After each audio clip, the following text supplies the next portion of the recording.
እንዳልካቸው ዘነበና ሌሎች ሁለት ሰዎች ቤተክርስቲያንን አዋርደዋል በሚል በቁጥጥር ስር ዋሉ። አቶ ጽጌ ስጦታውና አቶ ሚስጥረ መዝገቡ ተብለው የሚጠሩ ግለሰቦች በቅድስት ቤተክርስቲያን ስርዓተ እምነት ላይ በወንጀል የሚያስጠይቅ ድርጊት ፈጽመዋል በሚል ተጠርጥረው በሕግ ቁጥጥር ስር መዋላቸውን የኢትዮጵያ ኦርቶዶክስ ተዋሕዶ ቤተክርስቲያን የሕግ ባለሙያዎች አብይ ኮሚቴ አስታወቀም።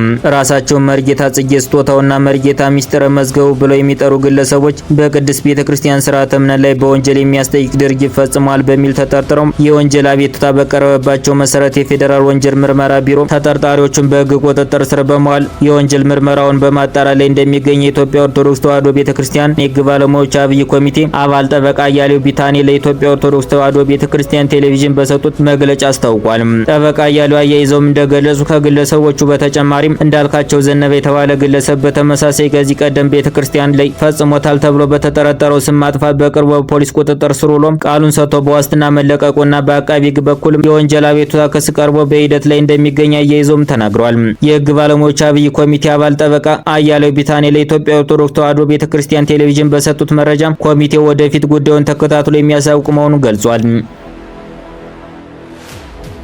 የኢትዮጵያ ጠቅላይ ሚኒስትር ዶክተር አብይ አህመድ ጌታቸው ረዳ ከትናንት ጀምሮ በምስራቅ አፍሪካ ጉዳዮች ሚኒስቴር ማዕረግ አማካሪያቸው አድርገው ሾሙ። ይህን እርምጃ በክልሉ ውጥረት በመባባስ የትግራይ ክልል ጊዜያዊ አስተዳደር ፕሬዝዳንት ከተነሱ ከጥቂት ቀናት በኋላ መምጣቱ ትልቅ የፖለቲካ ለውጥ ያሳያል። ጌታቸው ረዳ የትግራይ ጊዜያዊ አስተዳደር ፕሬዝዳንት በነበሩበት ወቅት በ2022 የፕሪቶሪያ ሰላም ስምምነት ተከትሎ በሰሜን ኢትዮጵያ ያለውን ግጭት በኋላ ማረጋጋት ጥረቶችን በመከታተል ቁልፍ ሚና ተጫውቷል። ጠቅላይ ሚኒስትር አብይ አህመድ ጌታቸው ረዳ ባለፉት 2 ዓመታት በትግራይ ክልል ያከናወኑትን በግልጽ አድንቀዋል። የቀድሞ የትግራይ ህዝብና ነጻነት ግንባር ተነቅ ቃል አቀባይ የነበሩት ጌታቸው ረዳም በጠቅላይ ሚኒስትር ኃይለማርያም ደሳለኝ አስተዳደር የመንግስት ኮሚኒኬሽን ጉዳዮች ሚኒስቴር ሆነው አገልግሏል። ጠቅላይ ሚኒስትር አብይ አህመድ ጌታቸው ረዳ በመንግስታቸው ውስጥ ለተወሰነ ሚና ሊያስቡበት እንደሚችሉ ግምቶች ተሰምተዋል። በተዛማኝ ዜናዎች በጠቅላይ ሚኒስትር አብይ አህመድ አምባሳደር ሀደር አበራን የፖለቲካ ኢኮኖሚ ጉዳዮች የውጭ ጉዳይ ሚኒስትር ዴታ እንዲሁም አምባሳደር ብርሃኑ ጸጋይን የመጀመሪያ አስተዳደርና አገልግሎት የውጭ ጉዳይ ሚኒስትር ዴታ አድርገው ሹሟል። አዲስ የተሾሙት ባለስልጣን ትናንት አዲስ አበባ በሚገኘው የውጭ ጉዳይ ሚኒስቴር በይፋ ተቀብለው በሚኒስቴር አመራሮችና ሰራተኞች ጋር በይፋ አቀባበል ላይ ተገናኝተዋል። በአቶ ጌታቸው ረዳ የምስራቅ አፍሪካ ጉዳዮች አማካሪ ሚኒስትር ሆነው በመሾማቸው ተደስተናል ሲሉ አቶ ታዬ ደንዳ ተናገሩ። ለውጥ ካልነው የቁማር ጨዋታ ወዲህ ትክክለኛ ሹመት ይመስለኛል። ከልምዳቸውና ከትምህርታቸው አኳያ ለቦታው በትክክል የሚመጡን መሆናቸው ይታመናል። ቀድሞንም ቢሆን አልሰማናቸውም እንጂ አቶ ጌታቸው ረዳ ስለ ለውጡ ብዙ እውነቶች ነግረውን ነበር። አሁንም በርካታ ቁም ነገሮች እንደሚመክሩን ይጠበቃል። ነገር ግን ትናንትም ሆነ ዛሬ የሀገራችን መሰረታዊ ችግር አማካሪውና ምክሩን ሳይሆን ተመካሪውን ይመለከታል። ሰለሞናዊ አጼ ኃይለ ሥላሴ ሳይቀሩ በነ ከተማ ይፈሩ ተመክሯል። ስላልሰሙ ቀጥሎ የሆነ ይታወቃል። ለማንኛውም ሹመቱ እንዲዳብር ተመኝቻለሁ ብሏል።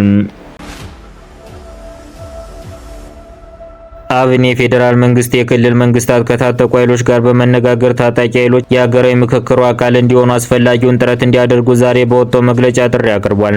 ፓርቲው ተጽዕኖ ፈጣሪ ግለሰቦች፣ የታጠቁ ቡድኖች፣ ሲቪክ አደረጃጀቶች፣ የሙያ ማህበራትና የሃይማኖት ተቋማት ምክክር ኮሚሽኑ ባመቻቸው መድረኮች እንዲሳተፉ ጠይቋል። ከዚህ በፊት በተካሄዱ የአጀንዳ ማሰባሰብ መድረኮች በንቃት መሳተፉንና በተለይ በአዲስ አበባ፣ በኦሮሚያና በቤንሻንጉል ጉሙዝ ክልል የአማራ ህዝብ መሰረታዊ ጥያቄዎችን ማስመዝገቡን ፓርቲው ጠቅሷል። አብን የአማራ ህዝብ አጀንዳዎችን በአማራ ክልል ብቻ የተወሰኑ አለመሆናቸውን አስተዋል።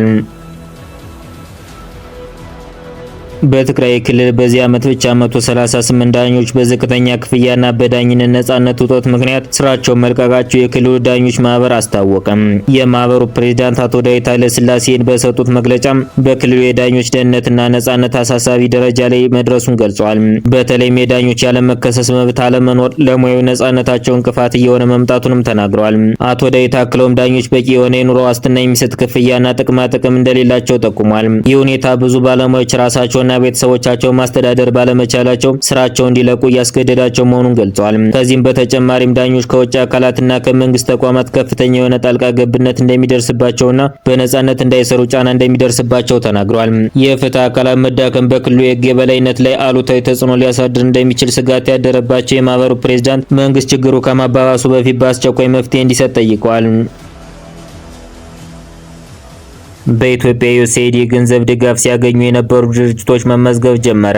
በሲቪል ማህበረሰብ ድርጅቶች ስር ተመዝግበው ከአሜሪካ ተራድኦ ድርጅት ዩኤስኤይዲ እና ከአሜሪካ መንግስት ሌሎችም ተቋማት የገንዘብ ድጋፍ በመቀበል በአገሪቱ ውስጥ የተለያዩ ፕሮጀክቶችን ሲያከናውኑ የነበሩ የሲቪል ማህበረሰብ ድርጅቶች መረጃቸውን ለመንግስት እንዲያቀርቡ ተጠይቀዋል። ይህ ጥሪ የአሜሪካ አስተዳደር በአገር ውስጥም ሆነ በዓለም አቀፍ ደረጃ እያደረገ ያለውን የገንዘብ ድጋፍ መቀነስ ወይም ማቆም ጋር በተያያዘ ለቀጣይ ተግባራት አስፈላጊውን መረጃ ለመሰብሰብ ያለመ መሆኑ ተገልጿል። ይህን ተከትሎ ዩኤስኤይዲ ጨምሮ ከማንኛውም የአሜሪካ መንግስት ተቋም የገንዘብ ድጋፍ ሲያገኙ የነበሩ ሁሉም የሲቪል ማህበረሰብ ድርጅቶች እስከ ሚያዝያ 15 ቀን 2017 ዓ.ም ድረስ ለሲቪል ማህበረሰብ ድርጅቶች ባለስልጣን ሪፖርት እንዲያደርጉ ተጠይቋል። የሲቪል ማህበረሰብ ድርጅቶች ማህበረሰብ መንግስት በዩኤስኤይዲ ጉዳይ የዲፕሎማሲ ድጋፍ እንዲያደርግ መጠየቁ ይታወሳል። ትራኦሬ ዓለምን ያስደመመ ውሳኔ አስተላለፉም። የቡርኪና ፋሶ የሽግግር ፕሬዝዳንት ትራኦሬ ቡርኪና ፋሶ ከቀረጽ ነጻ የሆነ የንግድ እንቅስቃሴ እንዲኖራት ውሳኔ አስተላልፏል። ህዝቤ በምዕራቡ ዓለም ኒዮኮሎኒያሊዝም እጅ ለረጅም ጊዜ ተሰቃይቷል ያሉት ፕሬዝዳንት ኢብራሂም ትራኦሬ አሁን በቡርኪና ፋሶ ቀረጽ የሚባል ነገር አይኖርም ብለዋል። ይህ ውሳኔያቸው ቡርኪና ፋሶን ከዓለም ሀገራት ከቀረጽ ነጻ በመሆን የመጀመሪያው ሀገር አድርጓታል። በዚህም ውሳኔያቸው በርካታ የዓለም ሀገራት የተደመሙ ሲሆን በዚህ ውሳኔ የተደመሙት የዓለም ቁጥር 1 ባለሀብት የሆኑት ኤለን መስክ ኢብራሂም ትራኦሬን በቅርቡ ሊያናግሩት እንደሚፈልጉ ከተለያዩ ዓለም አቀፍ ሚዲያዎች ያገኙት መረጃ ያመለክታል።